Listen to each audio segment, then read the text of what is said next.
प्यारे छात्रों, प्रकाश Hindi teacher channel में आपका स्वागत है। आज हम अध्ययन करेंगे कक्षा 12 पवन दूत का, जो अयोध्या सिंह उपाध्याय हरिओद द्वारा रचित है।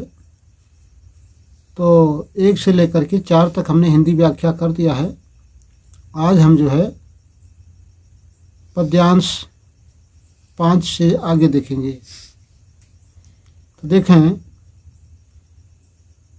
सबसे पहले संदर्भ देख लेते हैं, क्योंकि हर वीडियो में संदर्भ इसलिए बताते हैं कि आपको पिछला वीडियो देखने की आवश्यकता ना पड़े। आपको संदर्भ, प्रसंग, व्याख्या और काव्यगत सौंदर्य हर एक पद्यांश में मिलेंगे। आप YouTube पर बहुत वीडियो देखते होंगे, लेकिन यहाँ तक हमारे साथी हैं, सिर्फ संदर्भ, प्रसंग और जो है हिंदी व्याख्या बता देते हैं, काव्यगत सौंदर्य के बारे में चर्चा नहीं करते हैं। यहाँ तक कि हम देख रहे हैं कि सीधे ही जो है हिंदी व्याख्या करते हैं। लेकिन हमारा जो भी वीडियो जाएगा आपके पास, उसमें हर एक पद की जो है, हर एक दोहे की जो है संदर्भ, प्रसंग, व्याख्या और काव्यगत सौंदर्य आपको मिलेंगे। इसीलिए हम थोड़ा भले आपको पढ़ाएं, लेकिन एक एक पद को बेहतर ढंग से जो है पढ़ाने का प्रयास करेंगे। तो देखें, 5वां जो है पवन दूतिका का। थोड़ा आगे सरस रव का धाम सतपुष्प वाला, अच्छे अच्छे बहुद्रुम लतावन सौंदर्यशाली, प्यारा वृंदा विपिन मन को मुग्धकारी मिलेगा, आना जाना इस विपिन से मुहिमाना न होना। तो संदर्भ देखें। सबसे पहले प्रस्तुत पद्यांश हमारी पाठ्यपुस्तक हिंदी काव्यखंड के पवन दूतिका नामक शीर्षक से उद्धृत है, जिसके रचयिता अयोध्या सिंह उपाध्याय हरिओद जी हैं। कहाँ से संकलित है, यानी किस काव्य में संकलित है? तो यह है प्रिय प्रवास से आया हुआ है आपके सामने। देखें, प्रसंग जो है, प्रस्तुत पद्यांश में राधा के द्वारा वायु को यानी पवन को वृंदावन के सुंदर दृश्य का चित्रण किया गया है और वृंदावन में लिप्त ना होने के लिए सावधान किया गया है। आगे देखें, थोड़ा आगे सरस रव का धाम सतपुष्प वाला, अच्छे अच्छे बहुद्रुम लतावन सौंदर्यशाली। राधा जी पवन को सचेत करते हुए बता रही हैं कि जैसे तुम जो है आगे बढ़ोगी, क्या होगा? सरस रव का धाम सतपुष्प वाला। बहुत ही सरस माने होता है रसीली आवाज उत्पन्न करने वाला। धाम माने स्थान मिलेगा। रसीली आवाज़ कैसे होगी? वृंदावन में जो है अनेक प्रकार की जो पक्षियां हैं, उनके कलरव की मधुर जो है गुंजार होगी। और अच्छे अच्छे सतपुष्प का मतलब अच्छे अच्छे पुष्पों से सुगंधित वायु से युक्त जो है आपको सुंदर स्थान मिलेगा। अच्छे अच्छे बहुद्रुम लतावन सौंदर्यशाली, उस वृंदावन में बहुत अच्छे यानी सुंदर जो है वृक्ष मिलेंगे आपको। द्रुम का मतलब होता है वृक्ष या पेड़। लतावान सौंदर्यशाली, और सुंदर सुंदर लताएं भी आपको मिलेंगी। प्यारा वृंदा विपिन मन को मुग्धकारी मिलेगा। वही जो है प्यारा वृंदा वन है जो मन को मोहने वाला होगा। आना जाना इस विपिन से मुहिमाना न होना। हे पवन, हे वायु, जब तुम इस वृंदावन से होकर के आगे बढ़ोगी, तो इस सुंदर जो है छटा को देख करके, सुंदर दृश्य को देख करके मोहित न होना। कहने का मतलब है कि मेरे दर्द को याद रखते हुए जो है मेरे संदेश को श्री कृष्ण तक जो है पहुंचाना। कहीं ऐसा ना हो कि तुम उसकी सुंदर छटा को देख करके उसी में लिप्त हो जाओ। जैसा कि हम लोग यहाँ धरती पर क्यों आए हैं, क्या उद्देश्य था? करने आए राम भजन को ओटन लगे कपास। उस परमपिता परमेश्वर से जो है हम लोगों ने विनती किया, निवेदन किया कि हे प्रभु, मुझको भी जो है मानव तन दीजिए ताकि हम भी आपकी जो है भक्ति करें और जो है हमको भी इस जीव जगत से मुक्ति मिल जाए, मोक्ष मिल जाए। लेकिन क्या हुआ, यहाँ मोह माया के चक्कर में पड़ करके जो है उसको भूल गए। तो हे पवन, हे वायु, तुम जो है यहाँ की सुंदरता को देख करके वृंदावन की मोहित न होना, इसके चक्कर में मत पड़ना। आप सीधे जो है मेरे दर्द को, मेरे दुख को याद करते हुए जो है इन्हीं मुख्य स्थान तक पहुँचना। तो ये जो है हिंदी व्याख्या हो गई। फिर से एक बार देख लेते हैं। थोड़ा आगे सरस रव का धाम सतपुष्प वाला, अच्छे अच्छे बहुद्रुम लतावान सौंदर्यशाली। हे पवन, जैसे तुम थोड़ा आगे बढ़ोगी, जैसे तुम आगे बढ़ोगी, बहुत ही सुरीली आवाज़ यानी पक्षियों के मधुर कलरव से युक्त तथा जो है सतपुष्प वाला धाम, सुंदर फूलों की सुगंध से युक्त जो है ऐसा तुमको स्थान मिलेगा। अच्छे अच्छे बहुद्रुम लतावन सौंदर्यशाली, जिसमें अच्छे अच्छे पेड़ मिलेंगे, यानी सुंदर सुंदर पेड़ मिलेंगे, लताएं भी मिलेंगी जो बहुत ही सुंदरता से युक्त होंगी। प्यारा वृंदा विपिन, मन को मुग्धकारी मिलेगा। वही प्यारा वृंदावन है जो मन को मोहने वाला होगा। आना जाना इस विपिन से महिमाना न होना। हे पवन, जब तुम इस वृंदावन से होकर के आगे बढ़ोगी तो इसकी सुंदरता को देख करके कभी मोहित ना होना। तो ये हिंदी व्याख्या हो गई। अब हम काव्यगत सौंदर्य देख लेते हैं। प्रस्तुत पद्यांश में राधा द्वारा वायु को सचेत किया गया है। वृंदावन की सुंदर छटा का चित्रण किया गया है। यहाँ क्या है, भाषा खड़ी बोली, रस वियोग श्रृंगार, छंद मंदाक्रांता, अलंकार मानवीकरण। मानवीकरण क्या होता है, जब हम प्रकृति के तत्वों को मनुष्य के रूप में चित्रण करते हैं तो वहाँ मानवीकरण अलंकार होता है। वायु को, पवन को हम एक जो है संदेशवाहक यानी डाकिया का दर्जा दिए हैं। इस तरीके से हम किसी को संदेश भेजते हैं तो बहुत सावधान करते हैं, सचेत करते हैं।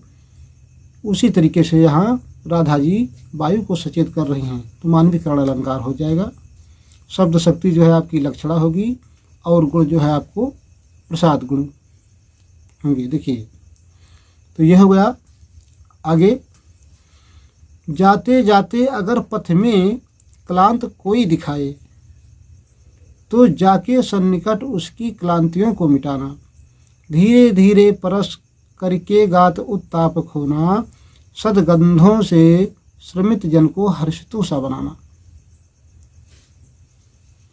तो प्यारे छात्रों, इसका प्रसंग क्या होगा, संदर्भ तो पूरे में एक ही होगा।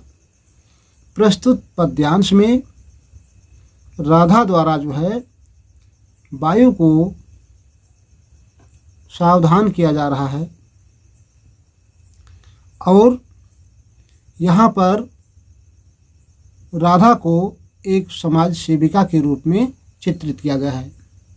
इस तरीके से आप प्रसंग लिख सकते हैं। हिंदी व्याख्या देखें। जाते जाते अगर पथ में क्लांत कोई दिखावे।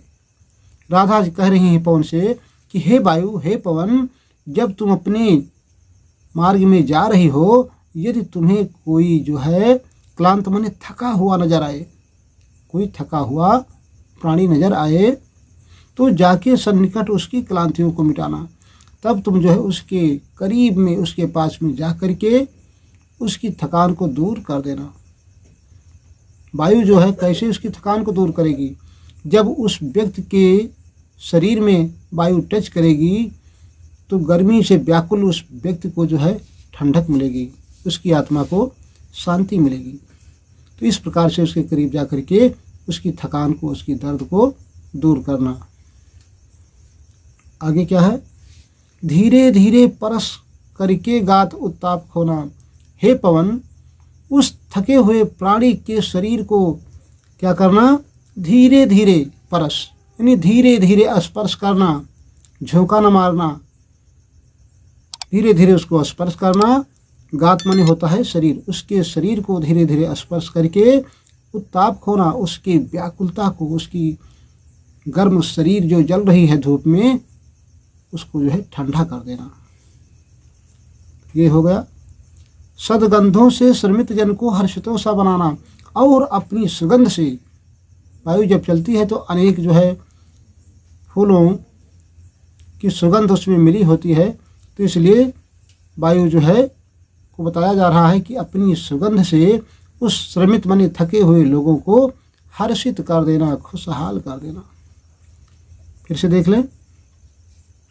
जाते जाते अगर पथ में क्लांत कोई दिखावे, हे वायु, हे पवन, जब तुम अपने आकाश मार्ग में जा रही हो तो तुमको कोई थका हुआ जो है नज़र आए, तो जा करके सन्निकट उसकी क्लांतियों को मिटाना, तो उसके करीब जा करके जो है उसकी थकान को दूर कर देना।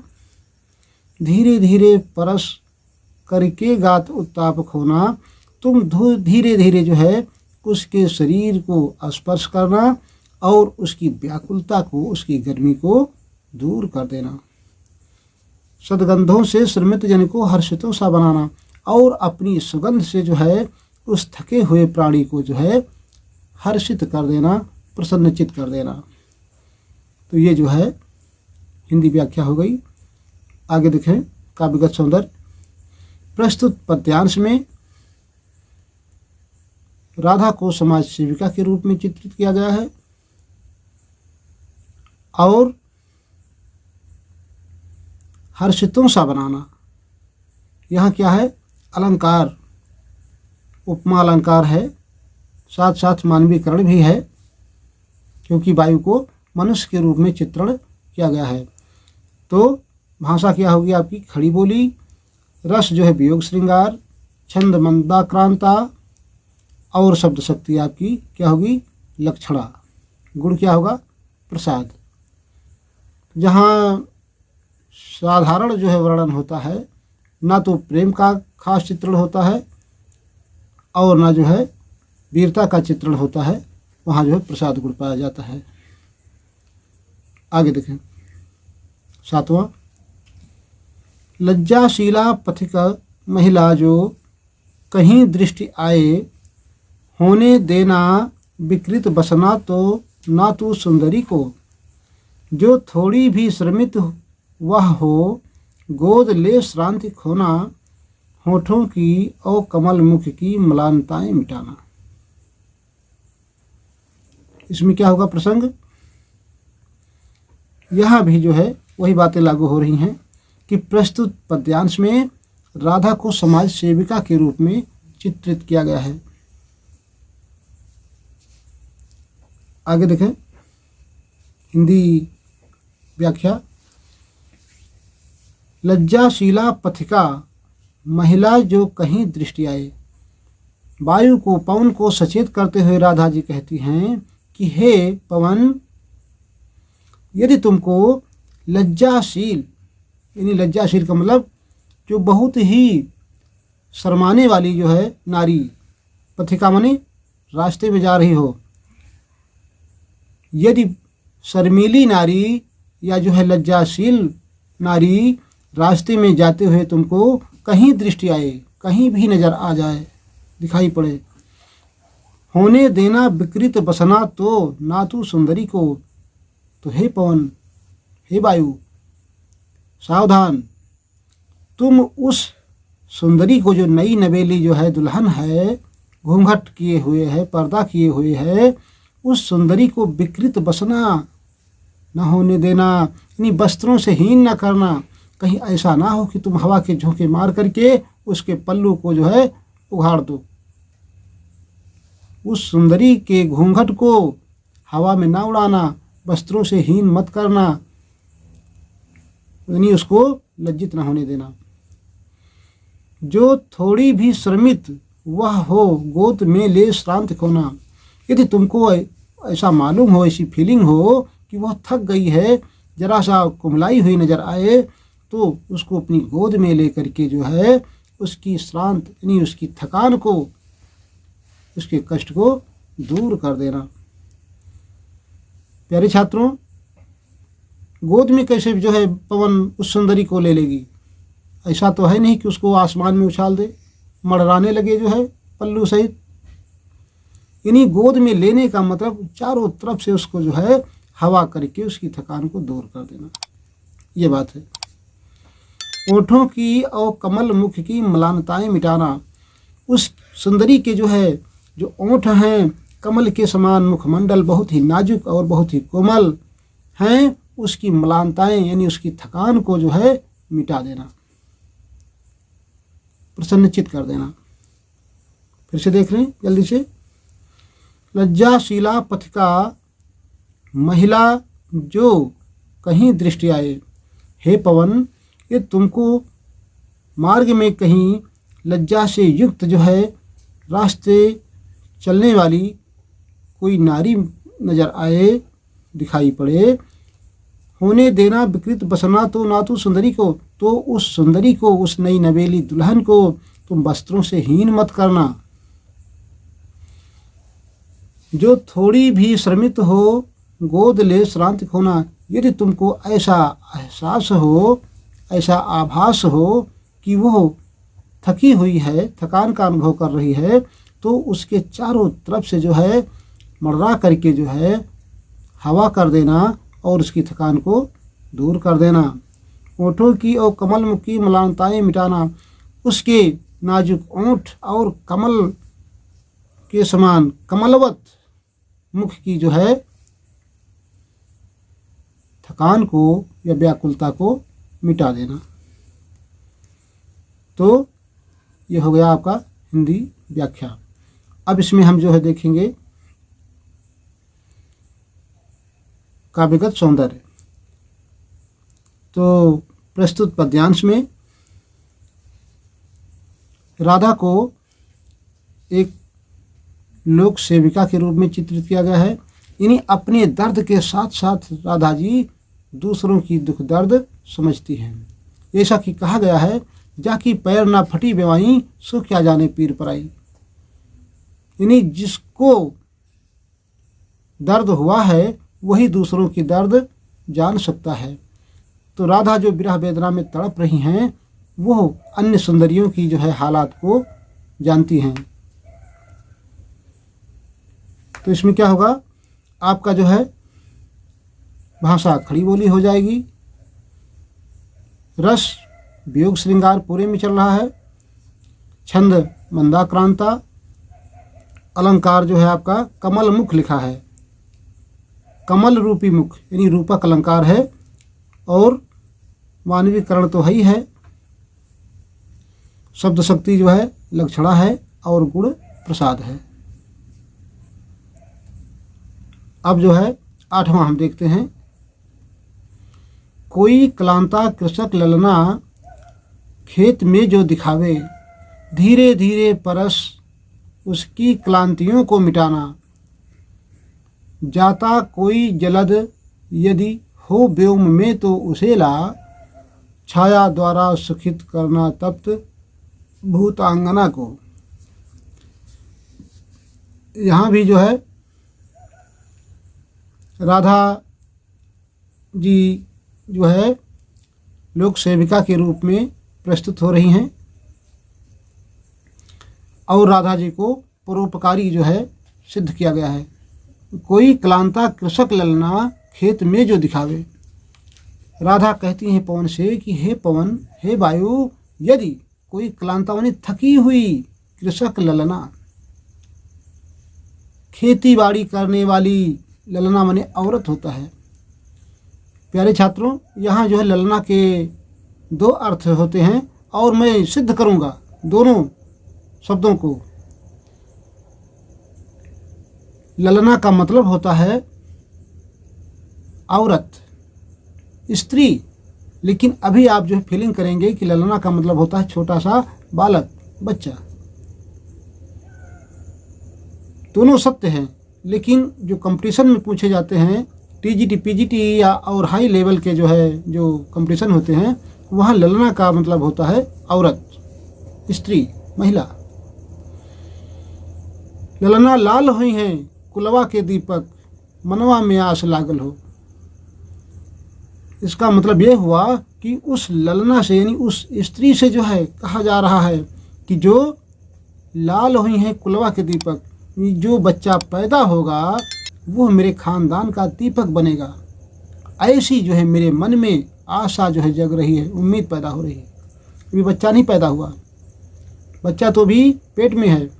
तो ललना लाल हुई हैं कुलवा के दीपक, मनवा में आस लागल हो। यानी उस स्त्री से कहा जा रहा है कि जो बच्चा पैदा होगा वो मेरे खानदान का दीपक बनेगा, मेरे खानदान को रोशन करेगा। ऐसी भावना मेरे दिल में, मेरे मन में जग रही है। तो कृषक, ललना का मतलब खेत में काम करने वाली महिला, और ललना का हम दूसरा अर्थ बता रहे हैं। तुलसीदास जी ने स्वयं लिखा है, कबहू उछंग कबहू बर पलना, मात दुलारहि कहि प्रिय ललना। कबहू उछंग, कभी उछालती हैं, कबहू बर पलना, कभी सुंदर पलने में लटा देती हैं, और मात दुलारहि कहि प्रिय ललना। माताएं जो है कौशल्या, कैकेयी और सुमित्रा प्रिय ललना कहती हैं, यानी छोटे छोटे बच्चों को। तो यहाँ जो है ललना का मतलब छोटा सा बालक हो गया, और दूसरी तरफ ललना का मतलब स्त्री। लेकिन जो कंपटीशन में आने वाले या मुख्य अर्थ में जो है ललना का मतलब स्त्री। तो कोई कृषक ललना, कोई क्लांता कृषक ललना जो खेत में दिखावे। हे पवन, यदि तुमको खेत में काम करने वाली यदि कोई स्त्री नजर आए, धीरे धीरे परस उसकी क्लांतियों को मिटाना। तब जो है तुम धीरे धीरे उसको स्पर्श करके उसकी क्लांति बनी थकान को दूर कर देना। जाता कोई जलद यदि हो व्योम में तो उसे ला।